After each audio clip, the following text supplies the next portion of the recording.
Hello बच्चों, welcome back to study campus. बच्चों, ये जो पेपर है ये है आपका, देखो 20 से 21 का।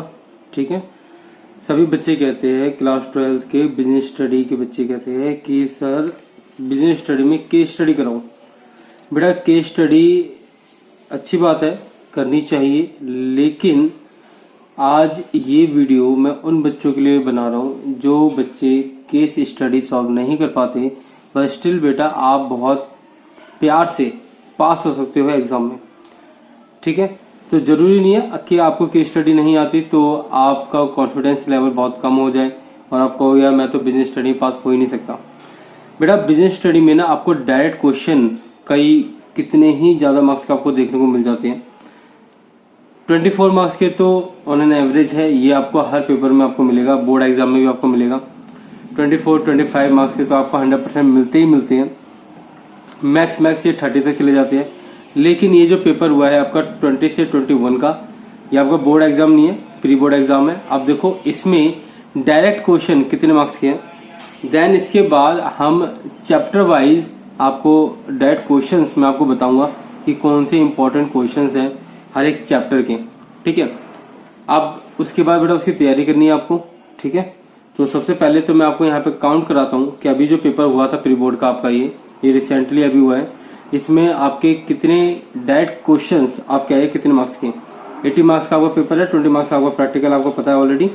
तो यहाँ देखो डायरेक्ट क्वेश्चन की बात करूंगा। यहाँ पे मैं ये सारे क्वेश्चन की तो देखो इसकी तो हम बात ही नहीं कर रहे, इन सभी क्वेश्चन की। ठीक है,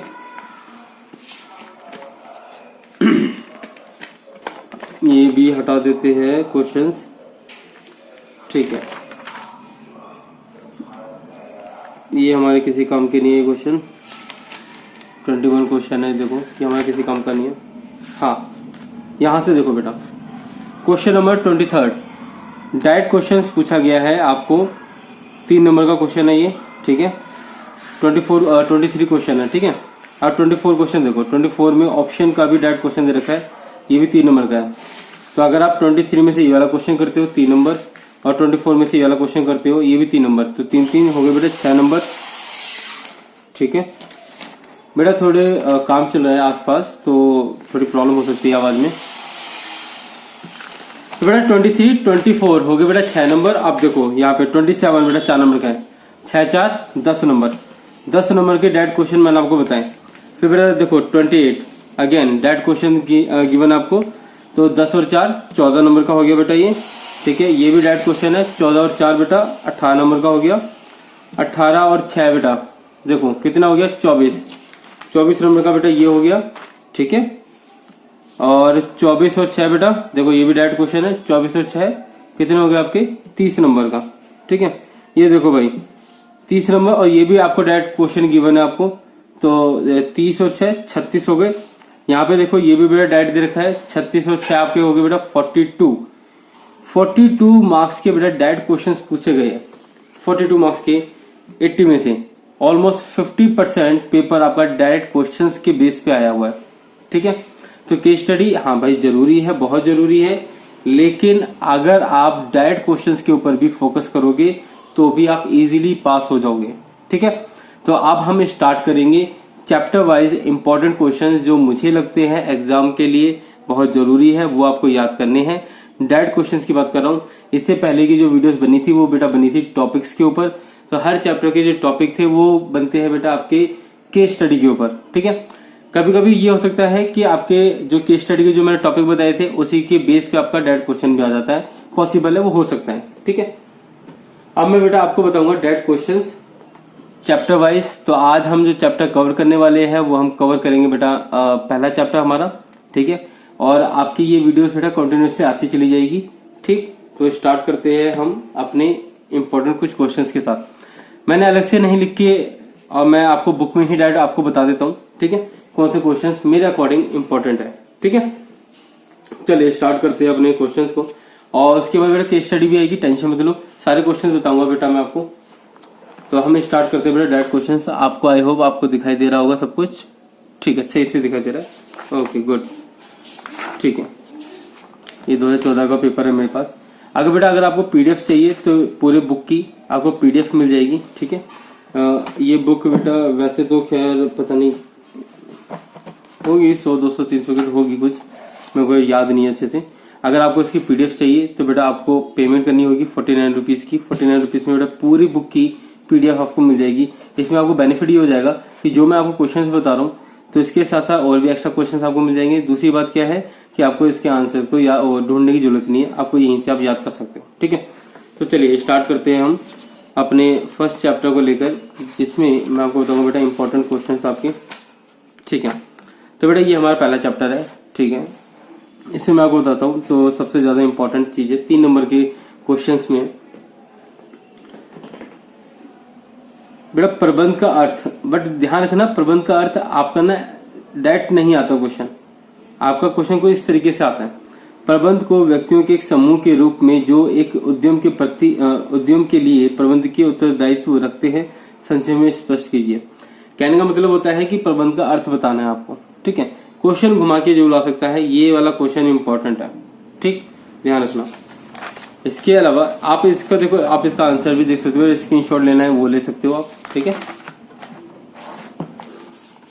ये देखो तो उसने क्या किया भाई, पूरी डेफिनेशन दी हुई है, कुछ भी नहीं किया हुआ इसने। क्या किया हुआ, सिर्फ डेफिनेशन दी हुई है। अब विशेषताओं को मैं कभी इतनी इंपॉर्टेंस कभी देता नहीं मैं। ठीक है, इन सबको हटाते हुए 3 नंबर के क्वेश्चन की बात करूं बेटा, जो मुझे इंपॉर्टेंट लगती है। प्रबंध का अर्थ है। ठीक है, अच्छा इसके बाद बेटा विज्ञान के रूप में हो गया, कला के रूप में आ गया और पेशे के रूप में आ गया। ये बेटा 3 नंबर में क्वेश्चन आ सकता है आपका। ठीक है, ये बात ध्यान रखना। आपके सामने आंसर है, आप स्क्रीनशॉट ले सकते हो बेटा इसका। ठीक है, जो मेरे हिसाब से है। नेक्स्ट जो बेटा इंपॉर्टेंट बन सकता है वो आपको बन सकता है, ये मैंने आपको टॉपिक में भी बताया था, प्लस ये आपका डायरेक्ट क्वेश्चन भी आ सकता है। ठीक है, ये स्टेटमेंट आ जाएगी, समन्वय प्रबंध का पृथक कार्य नहीं है बल्कि प्रबंध का सार है। मोस्ट मोस्ट मोस्ट भाई, उससे भी ज्यादा मोस्ट भाई, बहुत इंपॉर्टेंट क्वेश्चन है ये। तो ये आपको यहाँ से बेटा ये याद करना है। ठीक है, ध्यान रखना 3 नंबर का है तो इसलिए आपको ज्यादा नहीं लिखना होता, आपको ऐसे लिखना होता है। ठीक है, अगर ज्यादा मार्क्स में आता है तो फिर हम इसको एक्सप्लेन करते हैं, इसके पॉइंट्स को एक्सप्लेन कर सकते हैं। क्लियर होगी बात? ठीक है, अब इसके बाद बेटा अगर हम आगे और बात करें, बस एक क्वेश्चन देखो, 2 क्वेश्चन है। ठीक है, ये कभी भी आपके एग्जाम में आपको देखने को मिल सकते हैं। तो ये इंपॉर्टेंट क्वेश्चन, डायरेक्ट क्वेश्चन की बात कर रहा हूँ। तो इतना सही आपको आंसर याद करना है और यही आप आंसर लिख के आ सकते हो। देखो एक बात और है बेटा, बच्चे को पता नहीं कहाँ से आप सीख लेते हो कि यार रटना नहीं होता है, सिर्फ समझना होता है, समझना होता है। भैया समझना जरूरी है, अच्छी बात है, लेकिन एग्जामिनर चाहता है कि आप आंसर पॉइंट टू पॉइंट लिखो। उसके लिए आपको याद करना पड़ेगा, क्योंकि पॉइंट टू पॉइंट आंसर कुछ ही बच्चे लिख पाते हैं रीड करने के बाद। बाकी मोस्टली बच्चों को आपको याद ही करना पड़ेगा। ठीक है, ऐसे गॉड गिफ्टेड बहुत ही कम बच्चे होते हैं जो एक पैराग्राफ पढ़ लेते हैं, देन उसके पॉइंट बना देते हैं। ठीक, अगर आप कर सकते हो तो बहुत अच्छी बात है, अदरवाइज बेटा इसको पढ़ो और इसी को याद भी करो और यही आपको आंसर लिखना है। ठीक, अब एक शॉर्टकट और बता देता हूं, जो बच्चे कहते हैं कि नहीं सर हमें याद तो हम कर ही नहीं पाते किसी भी तरीके से। तो बेटा जैसे ये पैराग्राफ है, मैं आपको ट्रिक बताता हूँ याद करने की। जैसे पैराग्राफ है ये, ठीक है, तो इस पैराग्राफ में ना इंपॉर्टेंट जो वर्ड है ना वो आप अंडरलाइन कर लो और वो पॉइंट आपको मेंशन करने अपने आंसर के अंदर। अब यहाँ पे लाइन कितनी है, 1 2 3 4 4.5 लाइन है। ठीक है, आप 6 लाइनें लिखो, लेकिन उन 6 लाइनों में वो पॉइंट मेंशन होने जरूरी है। ठीक है, तो बेटा ये 2 क्वेश्चन आपके इंपॉर्टेंट हो सकते हैं, बाकी इसको हटाते हैं। अब बात करते हैं सीधा 4 या 5 नंबर के क्वेश्चन की। ठीक है, अगेन ये कोई इंपॉर्टेंट नहीं है बेटा, इसके अंदर से कोई इंपॉर्टेंट नहीं है, इसमें से ये नहीं है, ये भी नहीं है, ये वाला क्वेश्चन बेटा, ये वाला क्वेश्चन प्रबंध क्रियाओं का निर्देशन नहीं वर्ण मनुष्य का विकास है। ठीक है, ये वाला क्वेश्चन बेटा आपका इंपॉर्टेंट है। ठीक, और एक लास्ट क्वेश्चन है जो वो है इसी पेज का लास्ट क्वेश्चन है, वो है प्रबंध सर्वव्यापी होता है। ठीक है, ये कहीं ना कहीं इसकी विशेषता का पॉइंट है ये। ठीक है, तो ये आपका इंपॉर्टेंट है। ठीक, इसके बाद इसमें जो आपका इंपॉर्टेंट क्वेश्चन देखने को मिल सकता है वो है बेटा ये वाला, प्रबंध को विशुद्ध विज्ञान क्यों नहीं माना जाता। विशुद्ध मतलब होता है बेटा प्योर, प्योर साइंस हम क्यों नहीं मान सकते। ठीक है, आपको पता है कि प्रबंध में जो भी सिद्धांत आपको बताए गए हैं वो यूनिवर्सल नहीं है। फॉर एग्जांपल हर कंडीशन में सेम चीज सेम सिचुएशन में अगर आप उस सिद्धांत को लगाते हो तो जरूरी नहीं है कि वो वैसे ही काम करे जैसे उसने पहले काम किया था, ठीक है। अगर कोई कर्मचारी काम नहीं करता, आप उसको मोटिवेट करने के लिए आप उसको पैसे दे सकते हो, पर जरूरी नहीं है, क्या पता उसके फैमिली में कोई प्रॉब्लम चल रही हो जिस वजह से वो काम ना कर पा रहा हो। ऐसे में अगर आप उसको पैसे दे भी दो तो कोई बेनिफिट नहीं होगा, ठीक है। आपको पता है आपका जब मूड खराब होता है तो आपसे पढ़ा नहीं जाता, राइट। अब ऐसे में अगर मैं आपको मोटिवेट करता रहूं कि नहीं आपको पढ़ना है, लेकिन आपकी जब पर्सनल कुछ प्रॉब्लम चल रही हो, आपकी फैमिली की या आपकी पर्सनल लाइफ की कोई प्रॉब्लम, तो मैं आपको जितना मर्जी मोटिवेट करता रहूं, आपको नहीं पढ़ना मतलब नहीं पढ़ना होता, ठीक है। तो अलग अलग चीजें भी होती है। तो यहाँ पे प्योर सिद्धांत के ऊपर बेटा एक क्वेश्चन दिया हुआ है, ठीक है। ये वाला मैंने आपको पहले भी बताया हुआ है, अभी 3 नंबर में बताया था कि प्रबंध कला और विज्ञान, ये अलग अलग देखो, या तो दोनों का कॉम्बिनेशन आ जाएगा, कला का आ जाएगा या प्रोफेशन का आ जाएगा आपका, ठीक है, पेशे का आ जाएगा विज्ञान के साथ, ये आ सकता है आपका, ठीक है। इसके बाद आपका जो क्वेश्चन बेटा आ सकता है बेटा, वो आ सकता है, देखो ये वाला क्वेश्चन ध्यान रखना, पूछने का तरीका अलग अलग है लेकिन आंसर एक ही है, वो है पेशा, प्रबंध एक पेशा है। तो ये वाला क्वेश्चन बेटा आपको पढ़ना है, इसमें ये इस पे फोकस करना। प्रबंध भी लेखांकन, चिकित्सा एवं विधि की भांति एक पेशा है, क्योंकि यह भी ज्ञान की एक सुपरिभाषित शाखा है, तथापि प्रबंध पूर्ण रूपेण पेशा कहलाने योग्य नहीं है। इन्होंने क्या किया, एक सेंटेंस दे दिया, अब इन्होंने कहा कि भैया इसको सिद्ध करो, इसको बताओ। तो इसका मतलब क्या है कि ये कहीं ना कहीं आपको पेशे के बारे में पूछ रहा है, ठीक है। आंसर आपको कैसे कैसे करना है, आपको पेशा क्या है, प्रबंध एक पेशा है, प्रबंध एक पेशा नहीं है, फिर निष्कर्ष बताना आपको, ठीक है। तो ये सारी चीजें। अच्छा जी, तो इसके बावजूद और कोई क्वेश्चन हो सकता है, तो हाँ भाई एक क्वेश्चन ये आपका बन सकता है इफेक्टिवनेस और एफिशिएंसी के ऊपर, ये आपका क्वेश्चन आ सकता है बेटा, उदाहरण के साथ यहाँ पे बताया गया है। ये बहुत परफेक्ट आंसर है आपका 4 से 5 नंबर में, ठीक है। एक ही वाला क्वेश्चन देखना है आपको, ठीक। इसके बाद आपको जो क्वेश्चन देखना होगा, लो भैया, और ये टॉपिक खत्म हो गया। हाँ बेटा ये वाला क्वेश्चन आपको ध्यान रखना है। सिंघानिया, अगर क्वेश्चन आएगा ना बेटा एग्जाम में तो सिंघानिया के नाम से आएगा, मैं आपको गारंटी दे रहा हूं। अगर क्वेश्चन आएगा ना एग्जाम में तो यही नाम से आएगा, ये नाम भी चेंज नहीं करने वाले, ठीक है। श्री नितिन सिंघानिया के पिता का लोहे एवं इस्पात का अच्छा व्यवसाय है।